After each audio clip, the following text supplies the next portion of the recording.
आप आंख बंद करो और अपने ही भीतर ध्यान लगा कर देखो, वह परमात्मा रूपी हीरा कहीं बाहर नहीं बैठा, स्वयं आपके भीतर वह परमात्मा बैठा हुआ है। उस परमात्मा को अंदर ढूंढने की कोशिश करो। जिस शांति को आप संसार में ढूंढते हैं वह शांति आपके अंदर है। ये शांति आपको कब मिलेगी? जब आपको ये पता चल जाएगा कि मेरा खेत सबसे कीमती है। उसे किसान को ये नहीं पता था कि मेरा खेत ही सबसे कीमती है, उसे लगा दूसरों का खेत कीमती है। मेरी माँ, आपका ये मनुष्य का शरीर सबसे ज्यादा कीमती है। 84 लाख खेत हैं, 84 लाख योनियां है ना। कितनी योनियां होती हैं? कुत्ता, बिल्ली, कीड़े, पतंगे, ये सब मिला के कितनी योनियां हुई? 84 लाख। 84 लाख खेत समझ लो।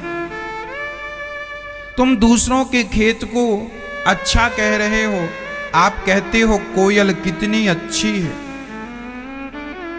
आप कहते हो मोर कितना अच्छा है, आप कहती हो हंस कितना अच्छा है।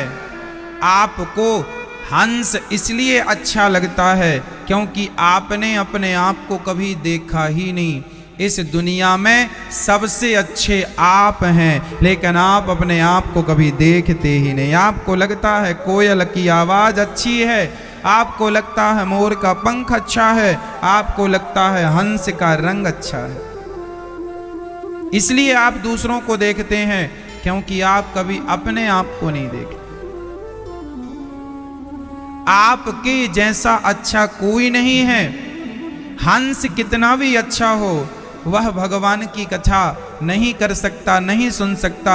हंस कितना भी अच्छा हो, 2 रोटी किसी को नहीं खिला सकता। मोर इतना अच्छा है, लेकिन मोर को कोई कहे कि जरा 2 रोटी हमें दे दे तो क्या दे सकता है? इन सबसे अच्छे आप हैं कि आप किसी की भूख मिटा सकते हैं, आप किसी की प्यास मिटा सकते हैं, आप किसी के काम आ सकते हैं। लेकिन आपको तो मोर अच्छा लगता है, आपको तो कबूतर अच्छे लगते हैं, आपको इंसान अच्छे नहीं लगते। आपको आप अपने आप को आपने कभी शाम तक हम नाच रहे, पत्नी कहती हम दिन भर नाचते, तो अब बंदरिया बन के नाचोगी, बंदर बन के नाचोगे तो नाचना तो पड़ेगा।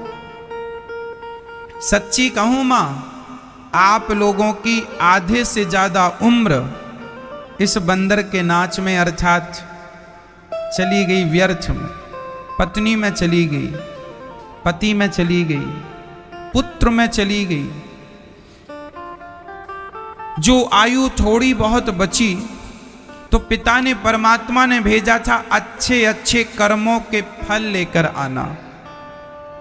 लेकिन हम अच्छे कर्मों के फल तो इकट्ठे ना कर पाए, पड़ोसी की निंदा करने लगे, चुगली करने लगे। मीठे फल अच्छे कर्मों के तो ना लिए, खट्टा अंगूर खरीद लिया, अर्थात बुरे कर्म।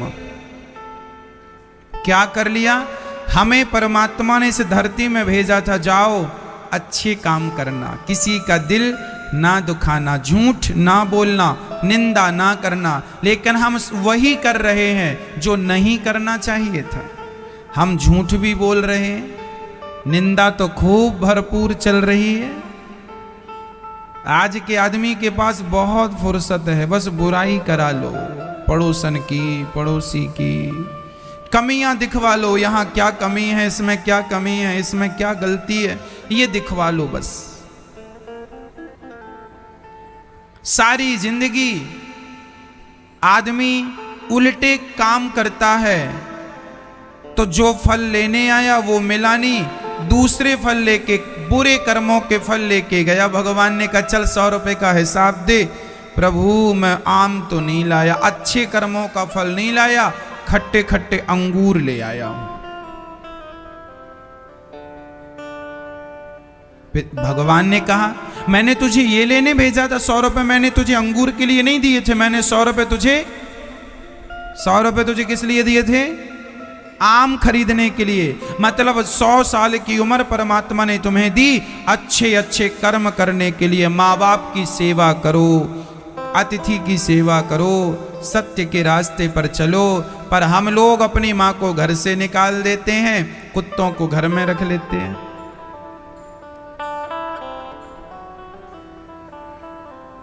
हम अच्छे कर्म नहीं करते, बुरे कर्मों के फल अंगूर समेट लेते हैं। और भगवान को ये बुरे कर्मों का फल बिल्कुल भी पसंद नहीं है। भगवान बोले अब तू बुरे कर्मों का फल लाया है, अब तू ही खा। अंगूर ले आया है ना, अब तू ही खा। तूने गलत कर्म किए हैं, जा इस गलत कर्म का परिणाम तू ही भोग। नरक भेज देते हैं भगवान, जा तू भोग, कर्म किया है गलत, भोग तू। नाली का कीड़ा बन, चमगादड़ बन, सुअर बन, बिल्ली बन जा। फिर जैसे आपके कर्म वैसे आपका शरीर। ये मनुष्य का शरीर जो मिला है मेरी माँ, वो संसार के व्यर्थ के कामों में गंवाने के लिए नहीं। ये शरीर मिला है, उस परमात्मा का चिंतन कर लो, श्री कृष्ण की प्राप्ति कर लो, इसी से मानव जीवन सफल है। भगवान को याद करो, भगवान के लिए आंसू बहाओ, भगवान का चिंतन करो और भगवान के लिए जियो और भगवान के लिए मरो। काम धाम खूब करना, पैसा वैसा खूब कमाना, पर सब कुछ करते हुए भगवान का चिंतन अहर्निश बना रहे। हे नाथ मैं आपको कभी भूलूं नहीं, हे नाथ मैं आपको कभी, हे नाथ मैं आपको कभी भूलूं नहीं। बस ये चिंतन सदा बना रहे, भगवान मेरे हैं, मैं भगवान का हूं।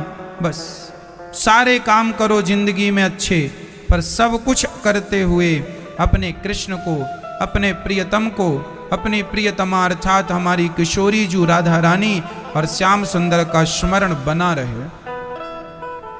उन्हें ना भूल जाइएगा। विडंबना यह है, आम लेने गया अंगूर लेके आ गया। हमें तो पसंद ही नहीं, अब लेके आए हो तो तुम ही खाओ।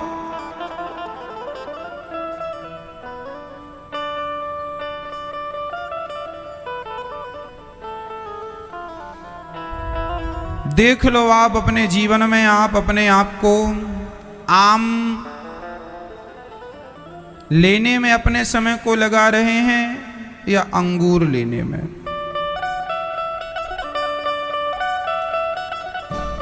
राजा परीक्षित ने कलयुग को 4 स्थान दे दिए। जुआ नहीं खेलना, शराब नहीं पीना, मांस नहीं खाना, चरित्र से नहीं गिरना, इन चारों से बच के रहना, बुरे कामों से बच के रहना।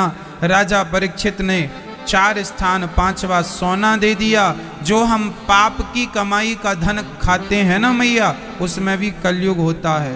धन 2 प्रकार का होता है, एक धन होता है आपकी मेहनत का और एक धन होता है आपकी बेईमानी का। तो जो आपकी बेईमानी का पैसा है वह आपको ठीक से जीने नहीं देगा।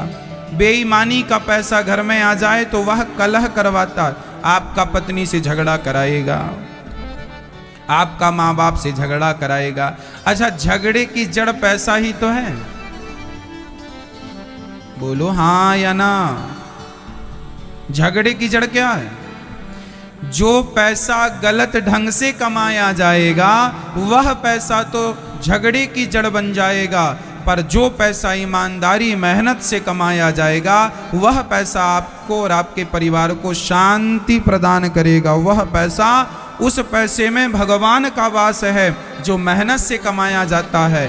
उस धन में कलयुग का वास है जो बेईमानी से कमाया जाता है। इसलिए बच्चों को सिखाओ कि बेटा अच्छा ये बताओ, हमारे पास 10 रुपए हैं और 10 रुपए हैं और हम बहुत शांत रहते हैं, शांत खुश रहते हैं, हंसते भी हैं, मुस्कुराते भी हैं, भजन भी करते हैं, भगवान को थैंक यू भी कहते हैं। और हमारा पड़ोसी 1 करोड़ कमाता है पर बेचारा दिन भर टेंशन में रहे, न सो पाता है, न उसे भूख लगती है, दिन भर उसकी पत्नी से, पति से, पुत्र से झगड़ा होता है,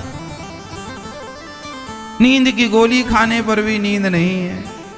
अब बताओ, उसके पास करोड़ हैं और हमारे पास सिर्फ 10 रुपए, और हम 10 रुपए में पत्नी के साथ, बच्चों के साथ बहुत प्रसन्न हैं, खुश, नमक रोटी के साथ हम बहुत खुश हैं। और हमारा पड़ोसी करोड़ कमाता है, 56 भोग खाता है, पर फिर भी वह दुखी रहता, अशांत रहता है, उसके होंठों पे कभी हमने मुस्कान नहीं देखी। अब आप बताओ कि वह करोड़पति करोड़ कमाकर ठीक है या हम 10 रुपए कमा के ही ठीक है? बात 10 रुपए और बात करोड़ की नहीं है। जितने धन में आपके होंठों पे मुस्कान आ जाए उतना जीवन में पर्याप्त होता है, बहुत है। यदि आप करोड़ कमा कर भी खुश नहीं हैं तो फिर आपके करोड़ बेकार हैं, और आप 10 रुपए में खुश हैं तो आप करोड़पति से बहुत अच्छे हैं। कम से कम आप खुश रहना तो जानते हैं। भाई आदमी जो भी काम करता काहे के लिए करता? खुशी के लिए। और खुशी मिले ही ना उस काम से तो फिर पैसा किस काम का? लोगों को लगता है पैसों में सुख है। साहब पैसों में सुख नहीं है, पैसों में बिल्कुल सुख नहीं है। सुख कहाँ है? भगवान की शरण में जो चला जाए, भगवान की शरण में जो है वही सुखी है। रावण सोने की लंका में रहकर भी सुखी नहीं था, और राम वनवास में जंगल में नंगे पांव रहकर भी सुखी थे। क्यों? क्योंकि एक के पास संतोष है और एक के पास संतोष। राम जी के पास क्या है? बोलो मेरी मां, क्या है? क्या है? क्या है? और रावण के पास क्या नहीं है? रावण के पास क्या नहीं है? रावण के पास संतोष नहीं है और राम जी के पास संतोष है। तो जीवन में वही सुखी है जिनके पास संतोष है। ईश्वर जितना दे उसमें संतोष रहना चाहिए। ईश्वर का धन्यवाद, थैंक यू। वंशी वाले तेरा शुक्रिया, है ना? हाँ, बंसी वाले तेरा शुक्रिया,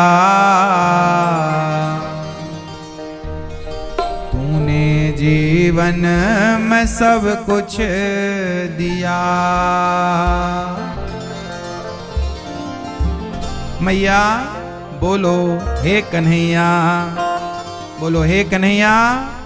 हे श्याम सुंदर, आपने जितना दिया है मैं तो उसके योग्य नहीं था, आपने तो मेरी योग्यता से कई गुना ज्यादा दिया है, इसलिए मैं आपका धन्यवाद कर रही हूं, कर रहा हूं। हो बंसी वाले तेरा शुक्रिया, तूने जीवन में सब कुछ। अच्छा ये बताओ, ईश्वर ने आपको सब कुछ दिया है कि नहीं? कोई कहे महाराज मैं तो किराए के घर में रहती हूं, भगवान ने तो मुझे घर नहीं दिया। तो भी संतोष रखना, आप उनसे अच्छे हैं जिनके पास किराए का भी घर नहीं है, फुटपाथ पर लोग सो रहे, उनसे आप बहुत अच्छे हैं। आप कहें महाराज हमारे तो 2 बेटियां हैं, विधाता ने बेटा नहीं दिया, तो आप उनसे बहुत अच्छे हैं जिनकी बेटियां भी नहीं हैं। अब आप कहें महाराज भगवान ने तो बेटी भी नहीं, हमें बेटा भी नहीं दिया। कोई बात नहीं, कुछ नहीं दिया, शायद ईश्वर आपको सबसे खुश रखना चाहते हैं कि आप झंझट में बिल्कुल ना पड़े, क्योंकि जिनके हैं वो डबल परेशान है। वो बंस हर हाल में ईश्वर का थैंक यू, धन्यवाद। आपने जो मनुष्य का शरीर दिया है क्या यही कम है? अरे विधाता ने हमें लंगड़ा बना दिया होता तो हम क्या कर लेते, पर लंगड़ा नहीं बनाया, अंधा नहीं बनाया, बहरा नहीं बनाया, सब कुछ दिया है। फिर भी शिकायत करते हो। इसलिए मेरी माँ, जो मिला है उसका धन्यवाद करो, जो नहीं मिला उसकी शिकायत हम क्यों करें। हमने कोई पाप किया होगा इसलिए हमें वो वस्तु नहीं मिल रही है जिसकी हम कामना कर रहे हैं। कोई बात नहीं, दोनों हाथ उठाओ और थैंक यू कहो, धन्यवाद।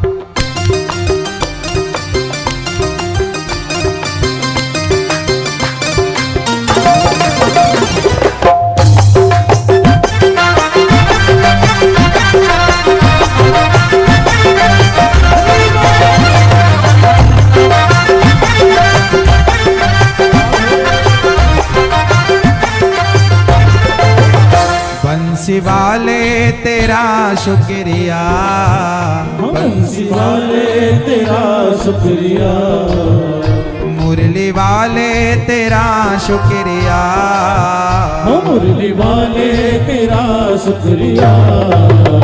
तूने जीवन में सब कुछ दिया, बंसी वाले तेरा शुक्रिया, तूने जीवन में सब कुछ दिया।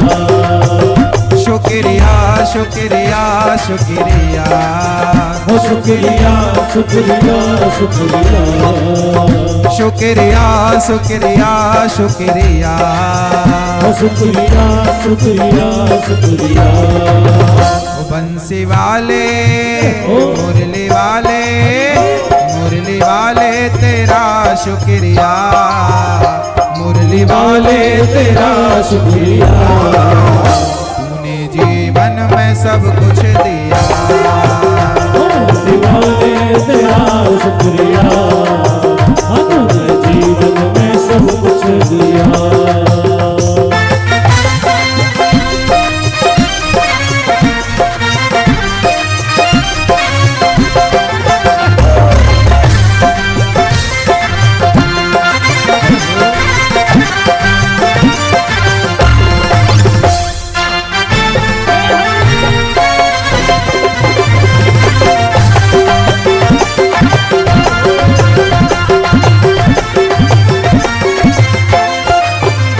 तूने भाग्य जो मेरा सवारा, आई मुश्किल तो दिया सहारा। तूने भाग्य को मेरा सवारा, आई मुश्किल तो दिया सहारा। तूने भाग्य जो मेरा सवारा, आई मुश्किल तो दिया सहारा। तूने भाग्य को मेरे सवारा, आई मुश्किल तो दिया सहारा। हाथ सर पे, हाथ सर पे, हाथ सर पे मेरे रख दिया, हाथ सर पे मेरे रख दिया। शुक्रिया शुक्रिया शुक्रिया, बंसी वाले तेरा शुक्रिया, तूने जीवन में सब कुछ दिया।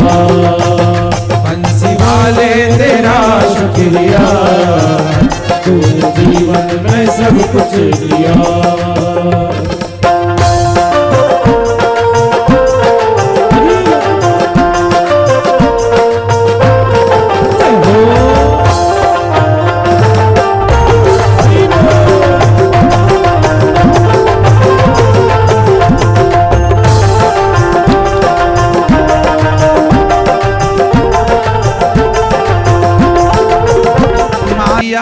सहारा, हाथ सर पे मेरे रख दिया, हाथ सर पे मेरे रख दिया। शुक्रिया शुक्रिया शुक्रिया।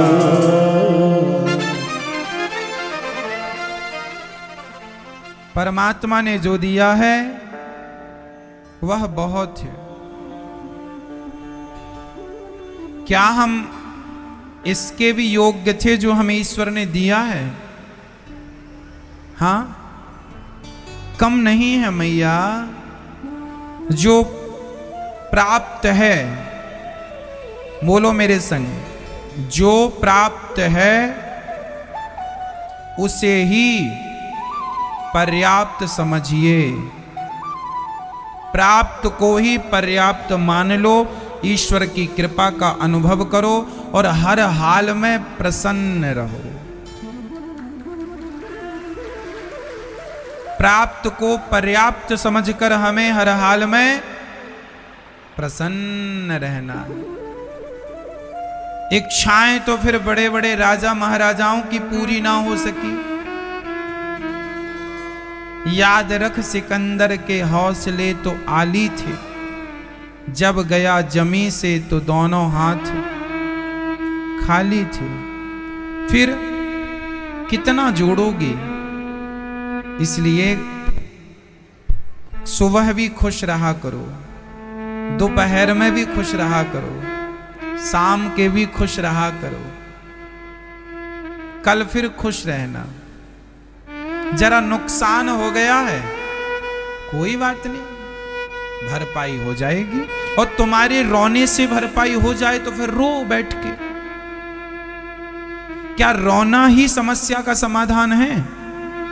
कहो मेरी मां, क्या रोना किसी भी समस्या का समाधान है? हां या ना में जवाब दो। चलो, यदि हमारे दुख दर्द रोने से मिटते हैं तो आओ हम सब रो लेते हैं। इसलिए जब रोने से दुख कम नहीं होता तो उस दुख में भी मुस्कुराहट बना के रखना। आपकी होंठों की मुस्कान ही आपका दुख कम करेगी। पॉजिटिव रहा करो, सकारात्मक रहा करो। कितना भी संकट आवे, कितनी भी विपत्ति आवे, राजा परीक्षित ने 7 दिन में मरने का श्राप पाया। राजा परीक्षित प्रसन्न हो गए कि चलो, मरने से सब जग डरा। एक आदमी के बारे में मैंने सुना था, यह किसी देश की बिल्कुल सत्य घटना है। एक व्यक्ति को राजा ने फांसी की सजा सुनाई। कल शाम को 6 बजे फांसी होगी। वह आदमी जिसे फांसी पर लटकना था, अच्छा आपको फांसी की सजा हो जाए तो आप खुश रहेंगे? पर जिसे फांसी की सजा हुई वो सोचा सुना कि कल 6 बजे, वो नाचने लगा। राजा ने कहा, समाज ने कहा पागल हो गया है क्या? अरे बोले भाई क्यों नाच रहा है? बोले कल तो मरना ही है, मैं सोचा आज 6 बजे, अभी तो मेरे पास बहुत घंटे हैं, 24 घंटे से भी ज्यादा वक्त है। अभी तो आज के ही 6 नहीं बजे और कल के 6 मतलब 24 घंटे से भी ज्यादा वक्त है। अभी खुश रहने के लिए खुश रह लूं, मर तो जाऊंगा ही। हंस लो, ये जिंदगी हंसने के लिए मिली है, मुस्कुराने के लिए मिली है। खुशियां लीजिए और खुशियां दीजिए। इसलिए, लेकिन आज का आदमी हंसता ही नहीं, मुस्कुराते नहीं, बंदरों की तरह मुंह बनाए बैठे, मुंह फुलाए बैठे। अरे हंस भी लिया करो मेरी मां। बहू गाली दे तो सासू मां हंसा करो। तुम्हारे मुंह बनाने से तुम्हारी बहू तो अच्छी हो नहीं जाएगी। जैसी है अब हंस के निभाओ, जैसी है अब हंस के निभाओ। तुम्हारा पति जैसा है उसे हंस के निभाओ। तुम्हारी सास जैसी है उसे हंस के निभाओ। जिंदगी गुजारनी है साहब, हमें जीना तो है, चाहे हंस के जी लो चाहे रोकर जी लो। कोई रोने का रास्ता चुनता है, कोई हंसने का रास्ता चुनता। आपकी मर्जी, दोनों रास्ते अपनी अपनी जगह ठीक हैं। क्यों न रोकर गुजारा जाए, क्यों ना हंस के जिंदगी गुजारी जाए। तुम्हारा बेटा नालायक है तो रोने से तुम्हारा बेटा लायक हो जाएगा? फिर बेटे के चक्कर में तुम क्यों रोती रहती हो? हंसा करो हर हाल में। अब जैसा है। पत्नी बड़ी दुष्ट है, अब क्या करोगे? है हंसा करो, ठीक है? तो आज से कसम खाइए, प्रतिज्ञा कीजिए कि हर क्षण हर पल आप मुस्कुराएंगे स्माइल के साथ। जिंदगी हंसते हंसते हंसते हंसते कट जाए रास्ते, जिंदगी यूं ही चलती रहे। राजा परीक्षित ने गुरुदेव भगवान से कहा, महाराज मुझे 7 दिन में मरना है, बताइए मैं क्या करूं? सुखदेव भगवान बोले, राजन आपने बड़ा उत्तम प्रश्न किया। जिसे 7 दिन में मरना हो वह क्या करे? वरीयानेस ते प्रश्न कृतो लोकहितम नृप। हे राजन आपने लोक हित के लिए यह प्रश्न किया है। आत्मविद सम्मतः पुंसाम श्रोतव्यादिषु यः परः। अब मैं तुम्हें ऐसी कथा सुनाऊंगा जिससे तुम्हारा लोक परलोक दोनों सवर जाएगा। निद्रया ह्रियते नक्तम व्यवायेन च वावयः, दिवाचार्थे हया राजन कुटुंब भरणेन वा। निद्रया ह्रियते नक्तम, हमें कम सोना चाहिए। हमें क्या करना चाहिए माँ? कम सोइए, ज्यादा से ज्यादा जाग कर भगवान का चिंतन कीजिए। ज्यादा से ज्यादा श्रोतव्य, हमें कथाओं को श्रवण करना चाहिए। ज्यादा से ज्यादा कीर्तन करना चाहिए। ज्यादा से ज्यादा हमें स्मरण करना चाहिए। ज्यादा से ज्यादा कथा सुनो, ज्यादा से ज्यादा कीर्तन करो, ज्यादा से ज्यादा स्मरण करो। किसका? भगवान का।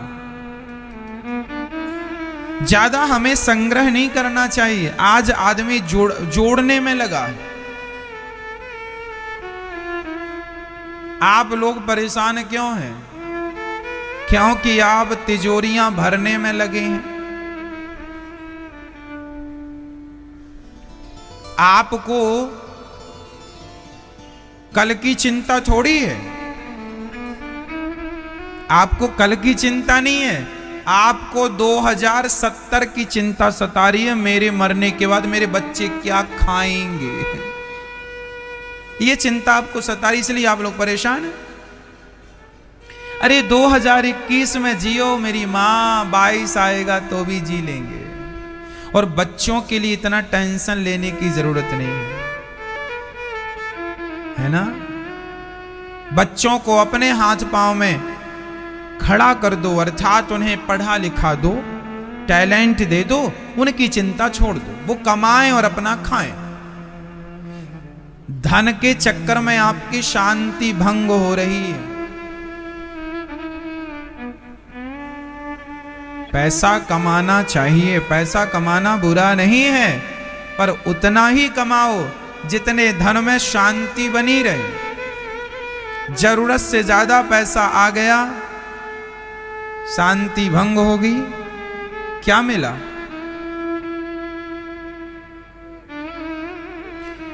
एक सज्जन के बारे में हमें कोई बता रहे थे, महाराज जी, एक गांव में कोई बहुत बड़े आदमी रहा करते थे। बहुत बड़ी जमीन जायदाद थी, बड़ा काम था और बेटा भी नहीं था। अकेला व्यक्ति था, पत्नी भी 2 साल पहले गुजर गई, बेटा हुआ नहीं। और संपत्ति अथाह थी, लेकिन फिर भी बेईमानी करके 2 रुपए बचाता था। जब मरा, करोड़ों की संपत्ति निकली उसकी, करोड़ों की। दो ही फंडे हैं जीवन के, या तो देकर जाओ या तो छोड़ कर जाओ। लेकर जाने का ऑप्शन किसी के पास नहीं है। या तो देकर जाओ या तो छोड़ कर जाओ। इसलिए कहते हैं छोड़कर तो जाना ही पड़ेगा, छोड़कर क्यों जाना, जरूरतमंदों को देकर जाओगे तो पुण्य मिलेगा, सेवा में लगा कर जाओगे तो पुण्य मिलेगा। बाकी छोड़कर आप अपने घर में 1 करोड़ छोड़कर मर जाओ, उस 1 करोड़ का 1 रुपए का पुण्य तो मिलेगा नहीं। पर उस 1 करोड़ में से यदि आपने किसी भूखे को भोजन भी करा लिया होता तो उसका पुण्य मिलता। लोग पागलों की तरह भाग रहे हैं। आज भागते हुए लोगों से पूछो, क्यों जी भागकर कहां जाना है आपको? बड़ा आदमी बनना है? बड़ा आदमी बनोगे? बड़ा आदमी बन के करोगे क्या? इज्जत कमाओगे, प्रतिष्ठा कमाओगे? चलो इज्जत भी मिल गई, प्रतिष्ठा भी मिल गई, अब क्या करोगे? अच्छा खाओगे, अच्छा पहनोगे, चलो अच्छा खा ली, अच्छा पहन ली, अब क्या करोगे? ये बताओ कि आपका अंत क्या है? ये तुम्हारी इच्छाएं कहां जाके रुकेंगी, ये हमें बता दो। यदि इच्छाओं की कोई आखिरी सीढ़ी है तो हमें बताओ। इच्छाओं की आखिरी सीढ़ी नहीं है। इसलिए मेरी मां, जितना ईश्वर ने दिया है उसे बहुत मानकर भगवान की सेवा और अच्छे कार्यों से अपने आप को जोड़ दो। इसी से हम सबकी भलाई है, इसी से कल्याण है। ईश्वर देते जाए, परमार्थ करते जाना। देते जाए विधाता, परमार्थ करते जाना। ज्यादा सत्यां क्षितौ किं कशिपो प्रयासैर् बाहौ स्वसिद्धेयुपवर्हणे किं सत्यञ्जलौ किं पुरुधान्यपात्र्या दिग्वल्कलादौ सति किं दुकूलये। ज्यादा हाय हाय करने की क्या जरूरत है? जमीन पर लेटने से काम चल जाए तो फिर देखो गद्दा भी खरीदने की जरूरत नहीं है। जब हाथ का तकिया रखने से काम बन जाए तो तकिए में भी मन लगाने की जरूरत नहीं है। कई लोग अपने सुख के लिए बहुत सामान खरीद लेते हैं। वो सामान भी आप खरीद लेते हैं जिनकी आपको जरूरत बिल्कुल नहीं। आपके घर में आप जरा एक नजर डाल के देखना, बहुत सामान आपके घर में ऐसा पड़ा है जिसका आपका कोई उपयोग नहीं है। हाँ या ना? पर आपने वो खरीद इसलिए लिए क्योंकि पड़ोसी के पास था, किसी के पास देखा, खरीद लिया। आपका उपयोग क्या है? कोई उपयोग नहीं है। आपके पैसे व्यर्थ में जाते हैं। आप जरूरत से ज्यादा खर्चा व्यर्थ की चीजों में करते हैं। क्या जरूरत है? जमी पर लेट जाते हैं, सिराने हाथ रखते हैं। हम तो अपना तकिया बिस्तर हमेशा साथ रखते हैं। ज्यादा संग्रह की जरूरत नहीं। ये दास अनिरुद्ध हर जगह प्रसन्न रहने की आदत रखता है। हम महलों में रहें तो भी खुश रहें, और घास की झोपड़ी में सोना पड़े तो उसी प्रसन्नता से सो जाओ। राम जी मखवल के गद्दों में सोते थे, लेकिन जब वनवास गए तो वहां कहां धरे मखवल के गद्दे। प्रण अपने पिता का करने को श्री राम अयोध्या छोड़ चले। घासों के बिछौनों में सोने को मखवल का बिछौना छोड़ चले। घासों के बिछौनों में सोए हैं भगवान राम। राम जी मानो ये कहना चाहते हैं कि हर परिस्थिति में हमें क्या रहना है? खुश रहना।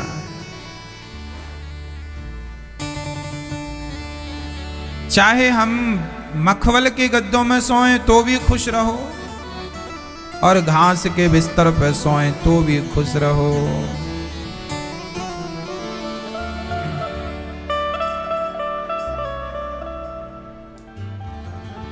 इसलिए हम कहा करते हैं कि ज्यादा संग्रह के चक्कर में ना पड़ो। जो विधाता दे रहे हैं बहुत।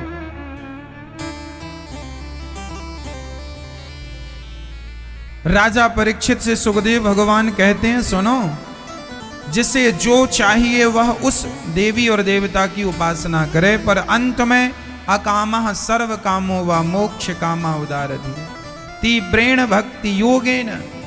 जिसे भक्ति चाहिए वह भगवान नारायण की शरण ग्रहण करे, वह भगवान कृष्ण की शरण ग्रहण करे, और जो भगवान की शरण में है उसे भगवान भी मिलेंगे और संसार का सुख भी मिलेगा। धन दौलत तो आम बात है।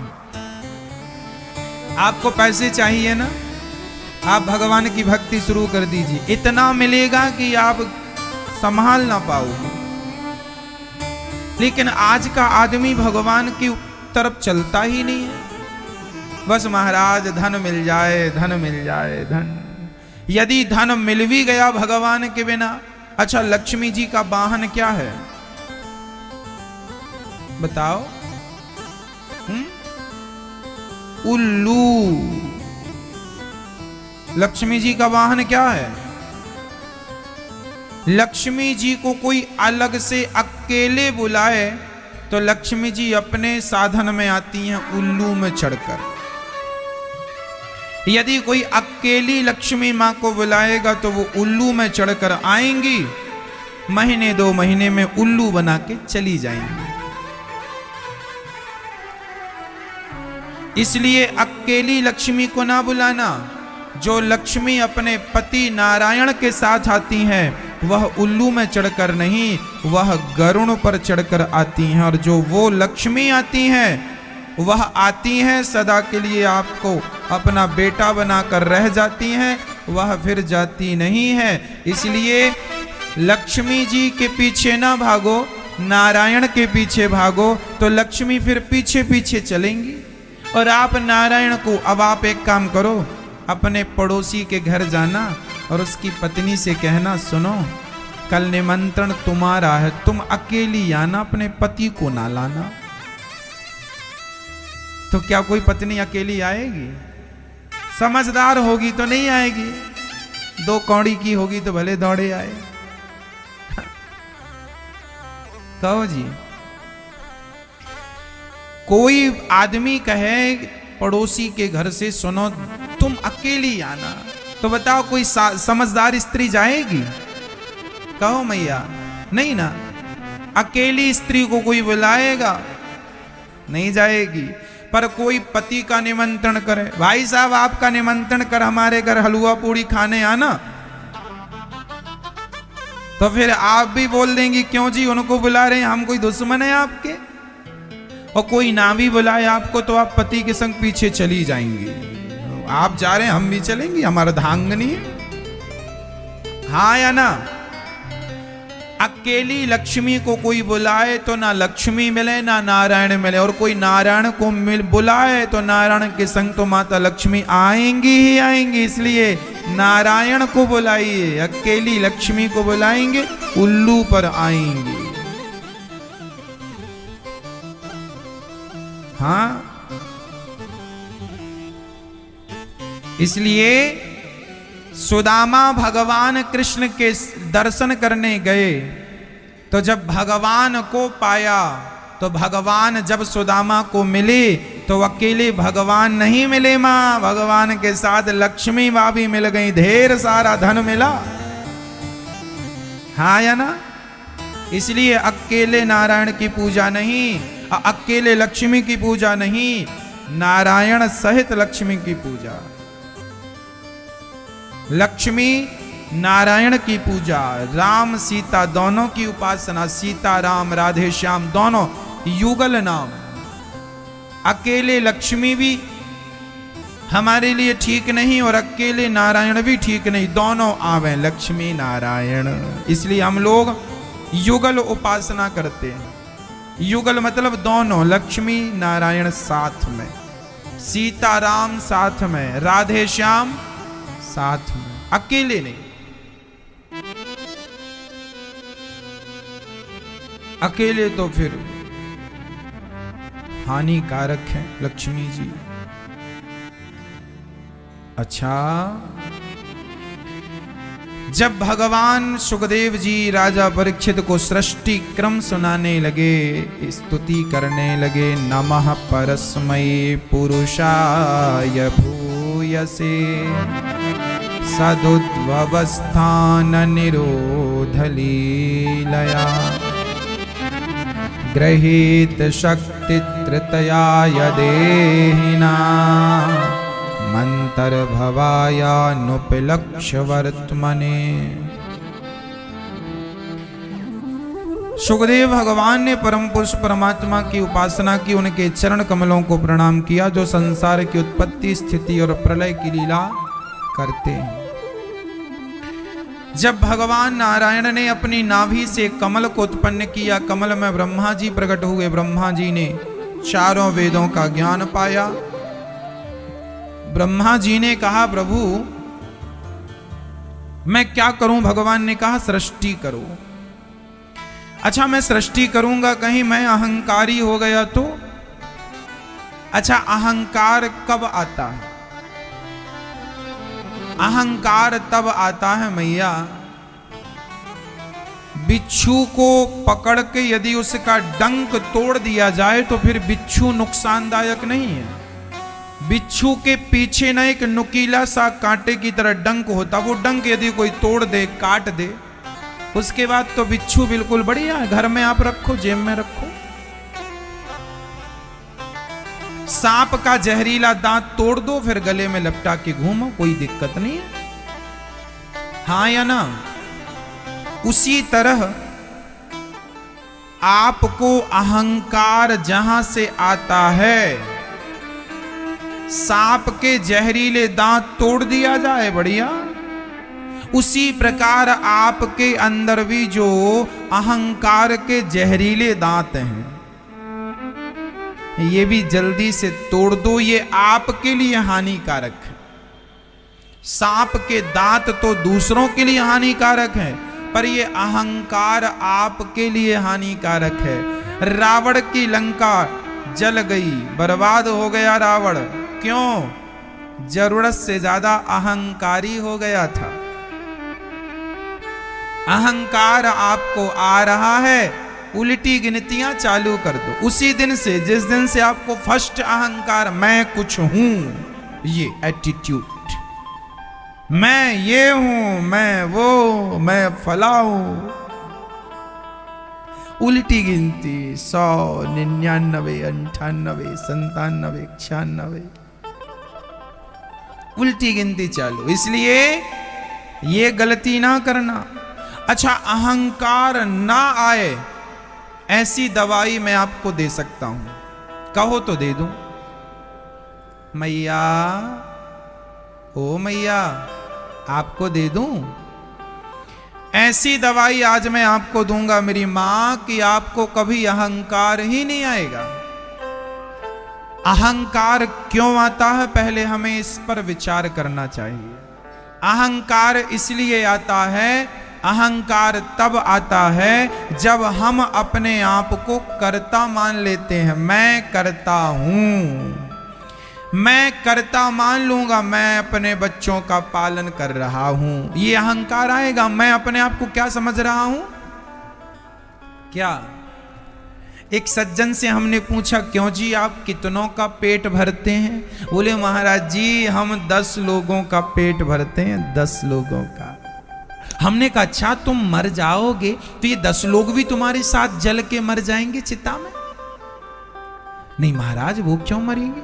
क्योंकि पेट तो आप ही भरते हो और आप मर जाएंगे तो फिर तो ये भूखे मर जाएंगे। कहो मैया, आपको क्या लगता जिनका पेट आप भर रहे हैं तो आपके मरने के बाद 2, 4, 10 दिन के अंदर वो भी मर जाएंगे? नहीं मरेंगे। इसका अर्थ ये है कि उनका पेट आप नहीं भर रहे थे, उनका पेट तो भगवान जिसने पेट दिया है वह पेट भरने की व्यवस्था भी वही करता है।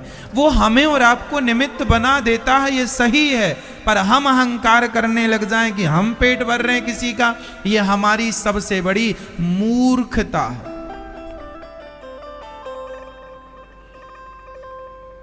तो हम यदि अहंकार से बचना चाहते हैं तो हम कभी अपने आप को कर्ता ना समझें। क्या ना समझें अपने आप को? कर्ता कौन है? एक पिताजी बोले, महाराज हमें अपनी बेटियों का विवाह करना, हमने तो 3 बेटियों का विवाह कर दिया, 2 बेटों का विवाह कर दिया। अच्छा, तो तुम यदि मर जाते तो तुम्हारी बेटियों का तो विवाह होता ही नहीं, कुंवारी बैठी रह जाती।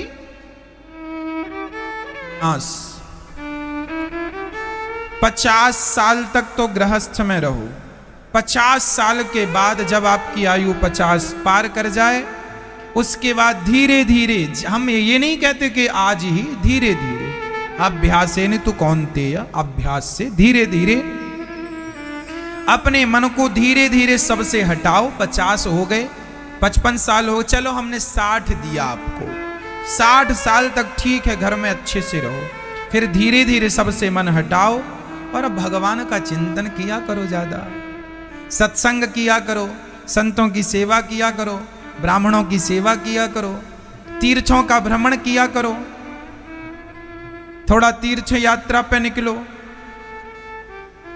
जगन्नाथ जी जाओ, द्वारिकाधीश जी जाओ। महाराज द्वारिका जाएंगे तो वहां खाने रहने की क्या व्यवस्था है? हाँ, घर से ले जाओ, सारा बच्चों को दोगे, भगवान के नाम पे कुछ नहीं। कुछ पैसा बुढ़ापे के लिए बचा के रखना, जिन पैसों से आप तीर्थ यात्रा कर सकें। आपकी औलाद, आपके बच्चे तीर्थ यात्रा कराएंगे इसकी गारंटी नहीं है, अपने से कर लेना। और तब कर लेना तीर्थ यात्रा जब हाथ पांव चल रहे हैं बढ़िया, बुढ़ापे के भरोसे ना बैठे रहना। आदमी ऐसा करता, सारी संपत्ति दे देता है बच्चों को और तीर्थ यात्रा पे निकल आते, महाराज कुछ नहीं है, कहां रहें, क्या खाएं, सारी संपत्ति बच्चों को काहे दे दी आपने? भाई आजकल तो आप तीर्थ जाएंगे तो वहां भी आपके रहने की व्यवस्था आपको करनी होगी, खाने की करनी होगी कि नहीं? वृंदावन में तो आप आएंगे तो आपको यहाँ खाने की व्यवस्था नहीं करनी, क्योंकि खाने के लिए तो गौरी गोपाल अन्न क्षेत्र है ही, गौरी गोपाल जी की रसोई है, यहाँ खाने की चिंता नहीं। पर अन्य तीर्थों में जाएंगे तो वहां रहने की, खाने की व्यवस्था, इसके लिए बुढ़ापे में आपके पास पैसे होने चाहिए। इसलिए कुछ संपत्ति बच्चों को देकर कुछ संपत्ति अपने परोपकार के लिए बचाओ, अपने हाथ से दान पुण्य करके जाओ, अपने हाथ से ब्राह्मणों को भोजन कराओ, अपने हाथ से अन्न क्षेत्र बंटवाओ। यहाँ संत भोजन करते हैं, हजारों की संख्या में अन्न क्षेत्र बंटता है, आप भी अपने नाम की रोटी संतों को खिलाओ ताकि अन्नदान का पुण्य आप तक पहुंचे, आपको मिले। सारी संपत्ति बच्चों को दे देंगे तो क्या मिलेगा? देना चाहिए, पर जीते जी अपना पुण्य, इतना पुण्य करके जाना कि आपको मरने के बाद बच्चों के नाम का, बच्चों के लिए ये ना बैठना पड़े कि बच्चे हमारे नाम का पुण्य करें तो हमें रोटियां मिले। आदमी वही खाता है मैया यहां से जाकर जो आप देते हैं। आपके मरने के बाद जरूरी नहीं है कि आपके बच्चे तेरी ही करें आपकी। अच्छे से एक बाप के 2 बेटे होते हैं तो बड़ा बेटा कहता है छोटे भाई से, तू कर ले पिता की तेरी ही। छोटा कहता बड़े से, आप क्यों नहीं कर लेते? तो तुम्हारे बच्चे तो आपस में ये विवाद करेंगे कि तेरी ही का खर्चा तुम उठाओ। इन बच्चों से तो तेरा ब्राह्मण भी अच्छे से नहीं खवाए जाएंगे। इसलिए बच्चों के भरोसे क्या बैठे हो? अपने हाथ से खिला पिला जाओ, अपने हाथ से पुण्य कर जाओ। बच्चे जो करेंगे वो प्लस होगा।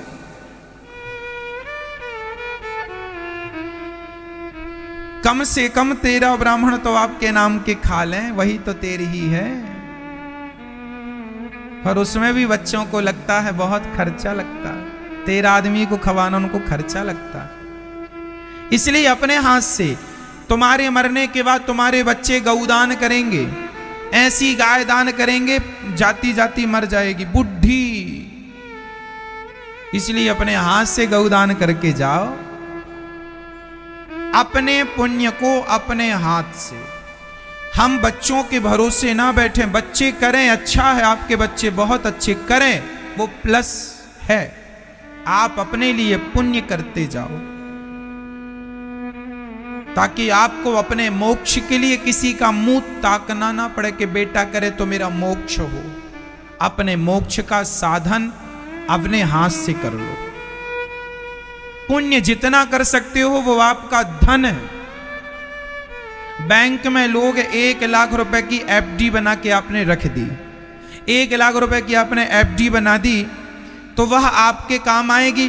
4 साल 6 साल 10 साल में वो दुगना हो जाएगा पैसा। 1 लाख जमा किया 2 लाख हो जाएगा।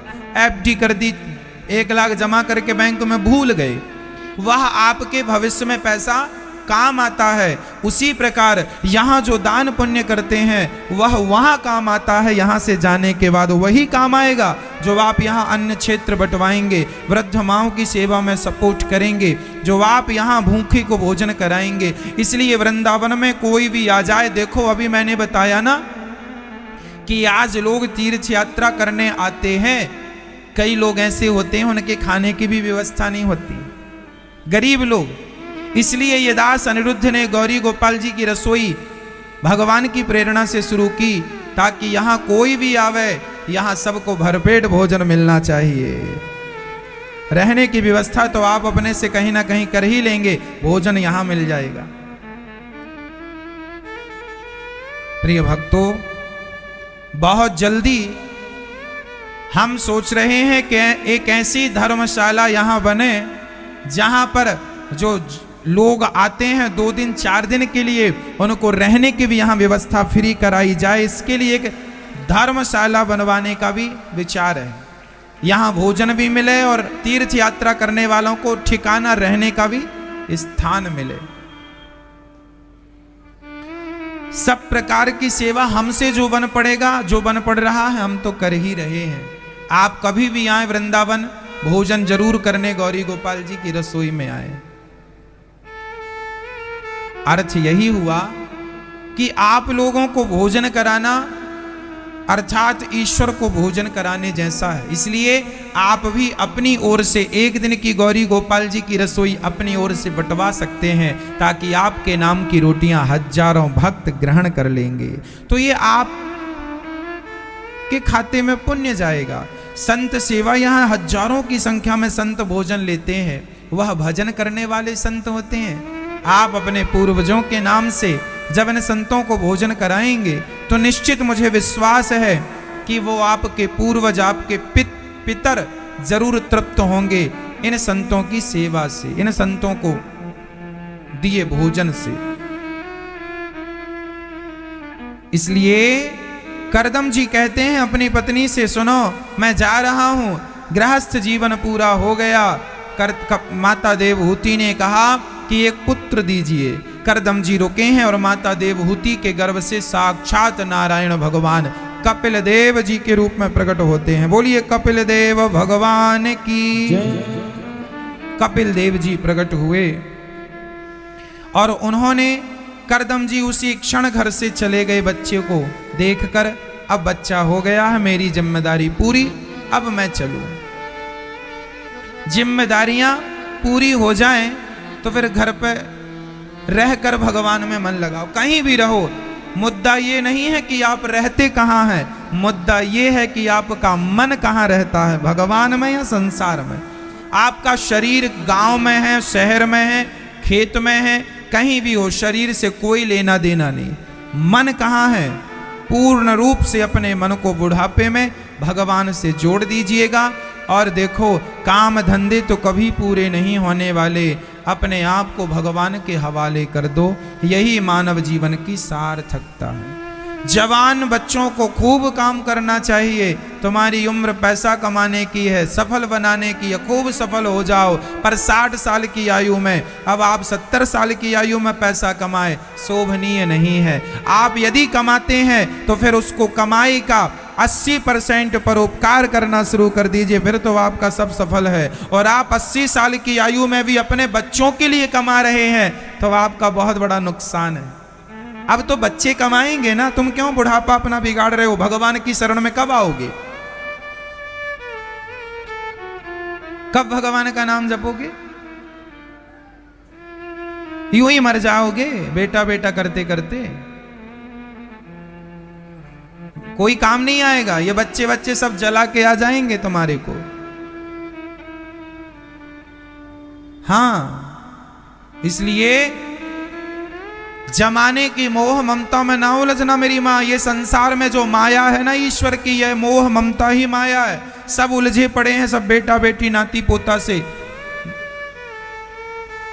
भगवान को पकड़ो। संसार को बहुत पकड़ लिया, क्या मिला? इसलिए हम कहा करते हैं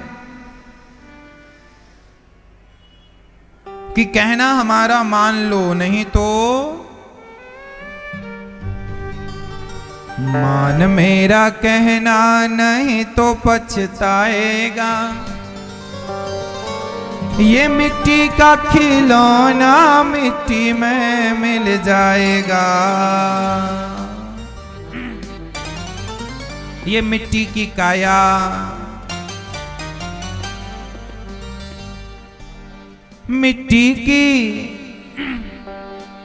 मिट्टी की काया मिट्टी में एक दिन समाएगी। ना सोना काम आएगा, ना चांदी आएगी। मिट्टी की काया मिट्टी में एक दिन समाएगी। ना सोना काम आएगा, ना चांदी आएगी। मिट्टी की काया मिट्टी में एक दिन समाएगी। मिट्टी की काया मिट्टी में एक दिन समाएगी। ना सोना काम आएगा, ना चांदी आएगी। ना सोना काम आने वाला है, ना चांदी, ना बेटा, ना बेटी। इसलिए मान मेरा कहना, नहीं तो पछताएगा। मान मेरा कहना, नहीं तो पछताएगा। मान मेरा कहना, नहीं तो पछताएगा। मान मेरा कहना, नहीं तो पछताएगा। मिट्टी का खिलौना मिट्टी में मिल जाएगा। मिट्टी का खिलौना मिट्टी में मिल जाएगा। मिट्टी का खिलौना मिट्टी में मिल जाएगा। मिट्टी का खिलौना मिट्टी में मिल जाएगा। मान मेरा कहना, नहीं तो पछताएगा। मान मेरा कहना, नहीं तो पछताएगा। मिट्टी का खिलौना मिट्टी में मिल जाएगा। मिट्टी का खिलौना मिट्टी में मिल जाएगा।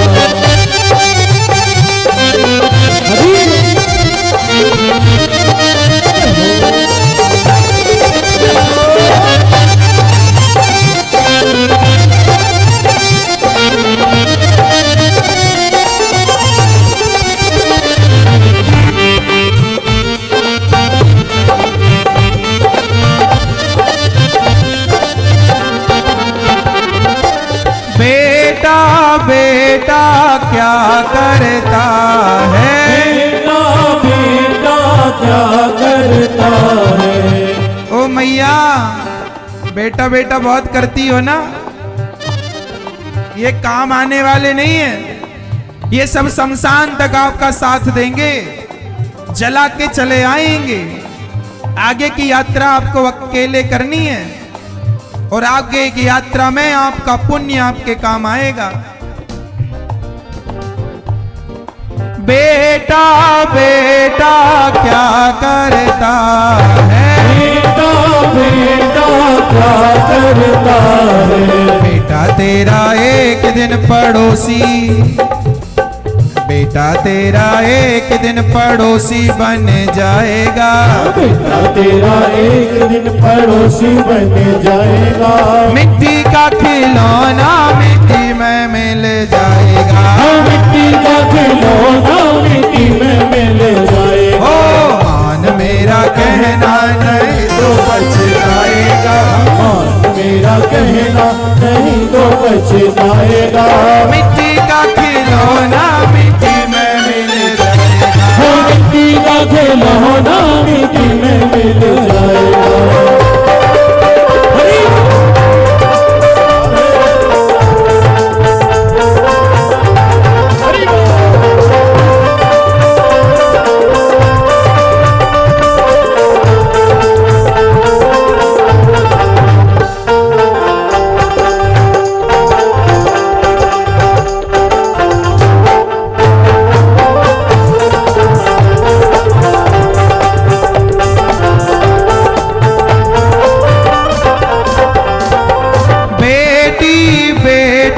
क्या करता है, बेटी बेटी क्या करता है। बेटी बेटी बेटी बेटी बेटी बेटी बेटी बेटी माताएं बहुत बेटी बेटी जपती रहती, मेरी बेटी मेरी बेटी मेरी बेटी।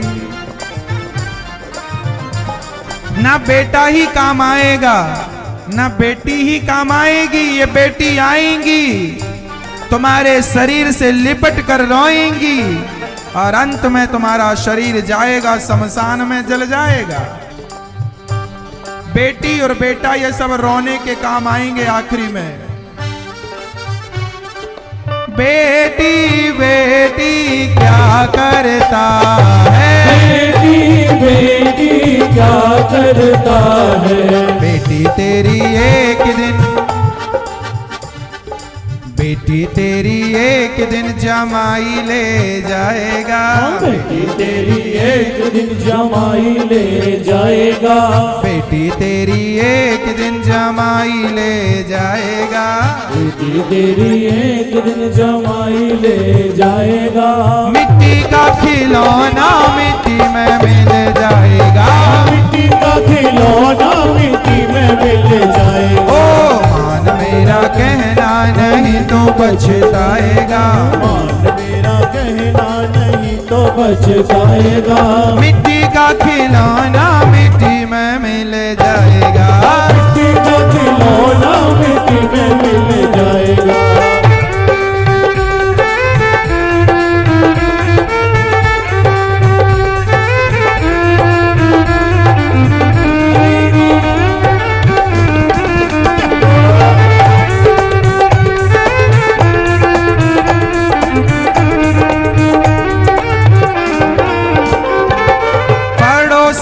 पड़ोसी क्या करता है, पड़ोसी पड़ोसी क्या करता है। ये पड़ोसी, अच्छा पड़ोसी भी बहुत काम आते हैं। जब आदमी मर जाता है ना तो आपके लिए चिता कौन तैयार करता है, पड़ोसी। लकड़ियां ला ला के चिता, आपकी अर्थी की व्यवस्था कौन करता है, रिश्तेदार परिवार तो रोने में लगता है बेचारे, ये पड़ोसियों का धन्यवाद करो, ये ना होते तो हमारी अर्थी कौन सजाता, ये चिता कौन सजाता। बेचारे पड़ोसी इतने समझदार होते हैं, दौड़ के कफन भी ले आते हैं। चलो रिश्तेदार घर वाले तो बेचारे रोने में ही लगे रहते हैं, बाकी व्यवस्थाएं तुम्हारे फूकने की ये पड़ोसी करते हैं। पड़ोसी पड़ोसी क्या करता है, पड़ोसी पड़ोसी क्या करता है। पड़ोसी तो एक दिन जला के चला आएगा, पड़ोसी तो एक दिन जला के चला आएगा।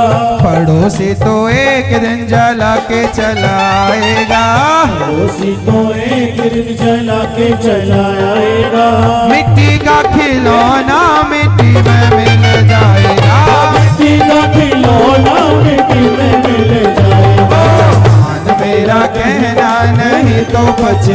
जाएगा।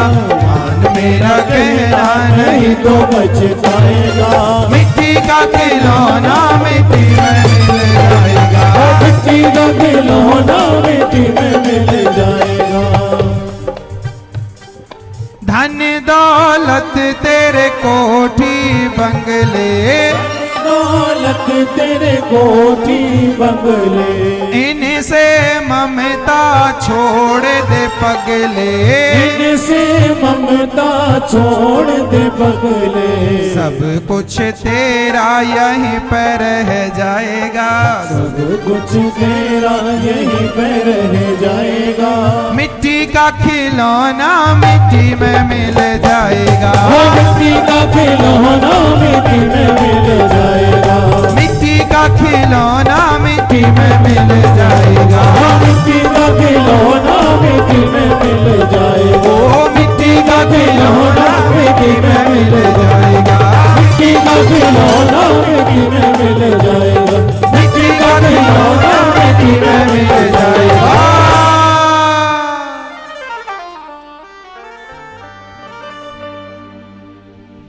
मनुष्य जन्म तूने पाया रे बंदे, मनुष्य जन्म तूने पाया रे बंदे। कर्म न कर तू जग में गंदे। कर्म न कर तू जग में गंदे। जैसा बीज बोया तू वैसा फल पाएगा। जैसा बीज बोया तू वैसा फल पाएगा। मिट्टी का खिलौना मिट्टी में मिल जाएगा। मिट्टी का खिलौना मिट्टी में मिल जाएगा। माते पिता तेरा कुटुंब कबीला, माते पिता तेरा कुटुंब कबीरा। विपदा पड़े पर कोई न किसी का। विपदा पड़े पर कोई न किसी का। एक दिन हंसा अकेला उड़ जाएगा। एक दिन हंसा अकेला उड़ जाएगा। मिट्टी का खिलौना मिट्टी में मिल जाएगा।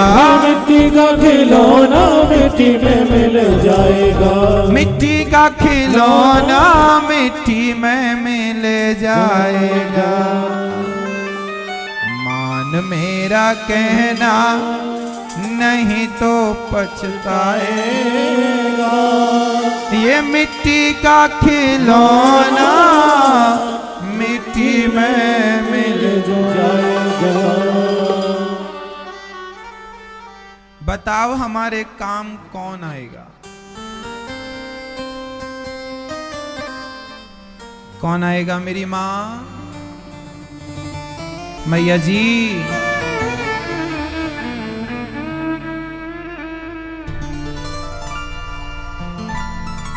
कोई काम नहीं आता, सब उठा के ले जाते हैं, फूंक देते हैं।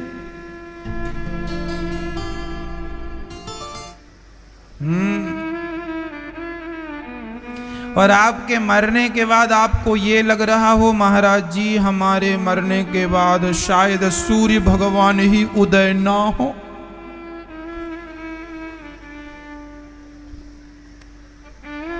तो क्या नहीं उदय होंगे? हो आपको ये लग रहा होगा हमारे मरने के बाद शायद हमारी पत्नी को नींद आए ना आए, खूब सोएगी वो, तुम मरो आराम से। हाँ, शायद तुम्हारे बच्चों को भूख ना लगे तुम्हारे मरने के बाद, खूब खाएंगे खूब, तुम मरो। ये जो गलतफहमी हमने पाल रखी है हमारे बाद क्या होगा, तुम्हारे बाद भी दिन होगा, तुम्हारे बाद भी सोमवार आएगा, मंगलवार आएगा, बुधवार आएगा, दीपावली आएगी तो घर में दिया जलेगा, होली आएगी तो होली होगी, तुम्हारे बाद सब होगा। तुम्हारे घर में दीपावली भी मनाई जाएगी, होली भी मनाई जाएगी, बच्चा बच्ची का विवाह भी होगा, कोई काम रुकेगा? फिर ये जो झूठा अहंकार पाल रखा है मेरे बाद क्या हो, सब बढ़िया साहब। इसलिए ये अहंकार हमें ना भी टूट जाएगा, ना वो ही अपना हो सका, ना यही अपना। अपने तो मेरे तो गिरधर गोपाल, दूसरों ना कोई, ये बस ज्ञान हो जाए आपको। बस ये संसार ठीक है, व्यवहार करना बुरा नहीं है, आसक्त तो हो जाना बुरा है। करदम जी सब छोड़ कर गए, इसलिए हम आपसे भी कहा करते हैं कि आप भी अपने जीवन में आसक्त ना हो जाना। आज हम आपका परिचय कराएंगे। यहाँ गौरी गोपाल वृद्धाश्रम में माताएं रहती हैं, 200 माताएं जिनके बच्चों ने घर से निकाल दिया। ये माताओं ने कभी सोचा नहीं होगा कि हमारा बेटा भी कभी हमें अपने घर से निकालेगा, लेकिन आज के बच्चे बड़े समझदार, इंटेलिजेंट हैं, पढ़े लिखे हैं। माँ बाप को सोचते हैं, माँ बूढ़ी हो गई है, शरीर में रोग हो गया है, शरीर से दुर्गंध आती है, अब माँ को रखने से क्या फायदा, माँ को भेज देते हैं। माँ को घर से निकाल दिया बेटे ने। ऐसी माएं जिनके अपने बच्चों ने घर से निकाला, ऐसी 200 प्लस माताएं यहां रहती हैं। गौरी गोपाल वृद्धाश्रम पूरा खचाखच वृद्ध माओं से भरा है। और मैं आपको बताऊं भक्तों, ये श्राद्ध पक्ष चल रहा है, आप जरूर इन माओं को गोद लेकर आप अपनी रोटी इन माओं तक पहुंचाइए। इन माओं के जैसे गर्भवती स्त्री खाती है तो उसके पेट में पलने वाले बच्चे तक वह रोटी का स्वाद अपने आप, उसका रस अपने आप चला जाता है। उसी तरह जब ये वृद्ध माएं जरूरतमंद लोग खाएंगे तो आपके पितृ तृप्त हो जाएंगे, आपको शांति मिलेगी। अरे सिंपल है, हम भोजन करने से पहले किसी को भोजन करा देते हैं तो हमें अच्छा लगता। यहां 200 माताएं आपकी रोटियां खाएंगी, आपके सहयोग की तो नुकसान क्या है। इसलिए आपसे मेरी विनती प्रार्थना कि यहां रहने वाली 200 वृद्ध माओं का सहारा जरूर बनिएगा। किसी एक मां को जरूर अपनाइएगा। आश्रम पूरा पैक हो गया है वृद्ध माओं से। एक बड़ा आश्रम बनाने की तैयारी है, जहां 1000 माताएं एक छत के नीचे रहेंगी। उस आश्रम के निर्माण में आप भी एक कमरा बनवा कर इन वृद्ध माओं के लिए समर्पित कर सकते हैं कि वह माएं आपके दिए सहयोग के कमरे में रहें और आपके नाम का वह कमरा होगा। आपके पिता का, पत्नी का, पुत्र किसी के भी नाम का शांति मिलेगी। यही पुण्य है। हम देखो चले जाएंगे, पर हमारे जाने के बाद भी कुछ ऐसी निशानी आपकी रह जाए कि आपके जाने के बाद भी आपके खाते में पुण्य आता रहे। जब वो छांव में माएं रहेंगी तो पुण्य तो मिलेगा। अच्छा बताओ, इस धरती में आप लोग अमर हो तो क्या हम अमर हैं? ना तो हम अमर हैं मैया, ना तो आप अमर हो। लेकिन हमारे द्वारा किया हुआ पुण्य का कार्य अमर हो जाता है, वह कभी नहीं मरता। हमारा किया हुआ पुण्य भी अमर है और हमारे द्वारा किया हुआ पाप भी अमर है। रावण का पाप अमर है कि नहीं? रावण आया किस युग में था बताओ? किस युग में था रावण? त्रेता युग में। रावण चला गया, लेकिन रावण का जिक्र, रावण के पाप का जिक्र आज भी है या नहीं?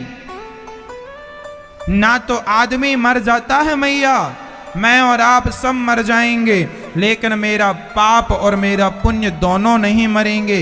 राम जी का पुण्य नहीं मरा और रावण का पाप नहीं मरा।